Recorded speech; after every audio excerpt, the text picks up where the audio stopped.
আমরা শিক্ষা চাই।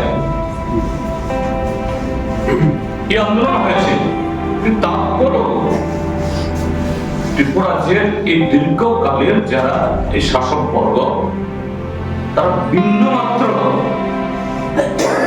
তাদের মাতৃভাষা কম্বরকের প্রসার, কম্বরক সংস্কৃতির বিকাশে ন্যূনতম ভূমিকা নেই।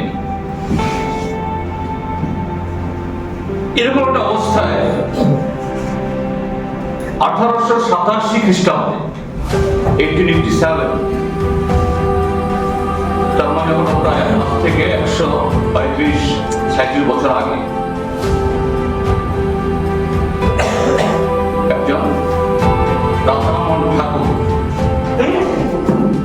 ঠাকুর মানে হলো রাজবাড়ির জামাই, রয়্যাল ফ্যামিলি না, ওই কর্তা হলো বোধহয় ছেলের বংশেরা, ঠাকুর হলো জামাই, অর্থাৎ রাজবাড়ির সাথে বৈবাহিক সম্পর্ক।